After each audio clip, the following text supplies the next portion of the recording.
ওনার নাকের যে সমস্যাটা হয়েছে সেটা মনে হয় না বাংলাদেশে সেটার সম্পূর্ণ সমাধান সম্ভব। ওনার একদম সম্পূর্ণ সুস্থ হওয়া পর্যন্ত এটা সরকারের দায়িত্ব।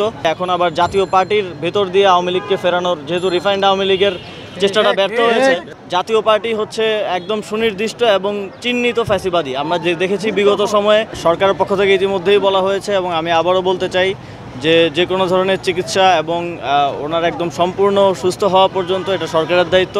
প্রয়োজনে আমরা দেশের বাইরে উন্নত চিকিৎসার জন্য, ওনার নাকের যে সমস্যাটা হয়েছে সেটা মনে হয় না বাংলাদেশে সেটার সম্পূর্ণ সমাধান সম্ভব। সেটা সরকার দায়িত্ব নেবে এবং একই সাথে যেই ফ্যাসিবাদী শক্তিরা এখনও বারবার নানা ফরম্যাটে তাদের শক্তি প্রদর্শন করছে এবং জুলাই গণঅভ্যুত্থানের যারা সম্মুখ সারির নেতৃত্ব আছেন, জুলাই গণঅভ্যুত্থানে যারা অংশগ্রহণকারী আছেন, তাদের উপর তাদের পরাজিত হওয়ার যেই আক্রোশ সেটা মেটানোর চেষ্টা করছেন, তাদের প্রতি আমরা কড়া হুঁশিয়ারি দিতে চাই এবং সরকারের দিক থেকেও এই ধরনের কার্যক্রমকে আর বরদাস্ত করা হবে না। এ বিষয়ে সরকার ইতিমধ্যেই উদ্যোগ নিয়েছে একটি শক্তিশালী তদন্ত কমিটি করার মাধ্যমে যারা যারা এর সাথে জড়িত তাদেরকে শাস্তির আওতায় নিয়ে আসার এবং আমরা ইতিমধ্যে জানতে পেরেছি যে এই কর্মসূচি করার আগেও গণ অধিকার পরিষদ এবং নুরুল হক নূরকে হুমকি দেওয়া হয়েছে। কাদের দিক থেকে এই ধরনের হুমকি দেওয়া হয়েছে, কোন কোন ইনস্টিটিউশন রাষ্ট্রের কাঠামোর মধ্যে থেকেও বিভিন্ন রাজনৈতিক দল এবং ফ্যাসিবাদী শক্তিকে এখনও সার্ভ করে যাচ্ছে, সেটা সরকার খতিয়ে দেখবে এবং প্রয়োজনীয় ব্যবস্থা গ্রহণ করবে। আপনি এখন একেবারে আন্দোলনের সামনের সারির একজন যোদ্ধা এবং নুরুল হক নূরও আপনার একটি কাতারেই ছিলেন।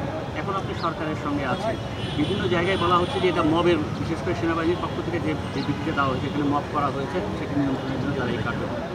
আপনি সরকারের বিবৃতিটা দেখেন, আমরা মব কোনটা মব আর কোনটা রাজনৈতিক কর্মসূচি এটার পার্থক্যটা আগে বুঝতে জানতে হবে। একটা রাজনৈতিক দল কিভাবে মব করে, এটা একটা নিবন্ধিত রাজনৈতিক দলকে আপনি কিভাবে তাদের কর্মসূচিকে কিভাবে মব বলবেন? এবং আমি যতদূর জানি প্রথমত হামলা করেছে জাতীয় পার্টির দিক থেকে। এখন আমরা এর আগেও দেখেছি রাজনৈতিক দলগুলোর মধ্যে নানা সময় এ ধরনের উত্তপ্ত পরিস্থিতি সৃষ্টি হতেই পারে, কিন্তু এটাকে মব বলে একটা পক্ষকে নিউট্রালাইজ করা এবং আরেকটা পক্ষকে ফ্যাসিলিটি দেওয়া, এটা স্পষ্টতই আমি এর আগেও ঠিকানায় একটা টকশোতে বলেছি যে এখন আবার জাতীয় পার্টির ভেতর দিয়ে আওয়ামী লীগকে ফেরানোর, যেহেতু রিফাইন্ড আওয়ামী লীগের চেষ্টাটা ব্যর্থ হয়েছে, তো জাতীয় পার্টির ভেতর দিয়ে আওয়ামী লীগকে ফেরানোর একটা পরিকল্পনা চলছে। কিন্তু এরা জাতীয় পার্টি হচ্ছে একদম সুনির্দিষ্ট এবং চিহ্নিত ফ্যাসিবাদী। আমরা যে দেখেছি বিগত সময়ে কিভাবে আওয়ামী লীগের এই ফ্যাসিবাদী সংসদকে বারবার বৈধতা দিয়েছে জাতীয় পার্টি, কিভাবে ভারত থেকে প্রেসক্রিপশন এনে বাংলাদেশের তারা একটা কৃত্রিম সংসদ তৈরি করেছে, কৃত্রিম গণতন্ত্র দেখিয়েছে। তো এই চিহ্নিত ফ্যাসিবাদীদেরকে কোনোভাবেই কোনো ধরনের সমর্থন যদি কেউ দেওয়ার চেষ্টা করে, সেটাকে একই সাথে সরকারের পক্ষ থেকে আমরা সেটাকে সমর্থন করি না, একই সাথে জনগণের পক্ষ থেকে রাজনৈতিক ফ্যাসিবাদ বিরোধী রাজনৈতিক দলগুলো সেটা রুখে দাঁড়াবে বলে আমি প্রত্যাশা করি। এবং আমরা আরেকটা জিনিস স্পষ্টভাবে বলতে চাই যে এখানে ইনক্লুসিভ নির্বাচনের নামে অনেকেই চাইবে না যে আগামীর বাংলাদেশে আওয়ামী লীগকে ছাড়া বা আওয়ামী লীগের স্টাবলিশমেন্ট ছাড়া কোনো ধরনের রাজনৈতিক কিংবা গণতান্ত্রিক সেটেলমেন্ট হয়ে যাক। ফ্যাসিবাদ বিরোধী রাজনৈতিক দলগুলোর সরকারি দল বিরোধী দল হয়ে গেলে সেই সেটেলমেন্টটা আসলে হয়ে যাবে। তো সেই জায়গা থেকে অনেকে নির্বাচন পেছানোরও চেষ্টা করবে। তারা আওয়ামী লীগকে নানা ফরম্যাটে যদি তারা না আনতে পারে তাহলে তারা সেটা বানচালেরও চেষ্টা করবে বলে আমরা ধারণা করি। আমরা এই ধরনের সকল ধরনের প্রচেষ্টাকে গণতান্ত্রিক রাজনৈতিক দলগুলো যারা আছেন এবং সরকার রুখে দেওয়ার জন্য তৎপর আছে। নিষিদ্ধের একটা দাবি হচ্ছে বিভিন্ন মহল থেকে। আপনি কি মনে করেন সরকারের অবস্থান থেকে, আপনি কি মনে করেন যে জাতীয় পার্টিকে নিষিদ্ধ কি? সরকার এ বিষয়ে কোনো অফিসিয়াল সিদ্ধান্তে এখনও আসেনি।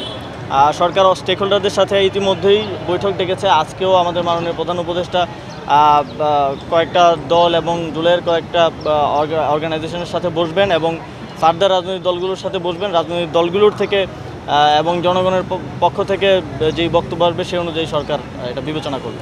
গণ অধিকার পরিষদের পক্ষ থেকে এক ধরনের অভিযোগ করা হয়েছে যে সেনাবাহিনীর যারা হামলার সাথে জড়িত তাদের বিচার হবে কিনা সেটি নিয়ে তারা আপনার কি? সরকার একটা শক্তিশালী তদন্ত কমিটি করার বিষয়ে ভাবছে এবং এই ধরনের এটা তো আসলে কোনো রাজনৈতিক দলের কোনো সাধারণ কর্মীদের উপরে হামলা না, এটা একটা রাজনৈতিক দলের প্রধান নেতার উপরে হামলা। আমরা আওয়ামী লীগের সময়েও এই ধরনের ঘটনা আসলে ঘটতে দেখিনি, যেটা দুঃখজনকভাবে হয়েছে।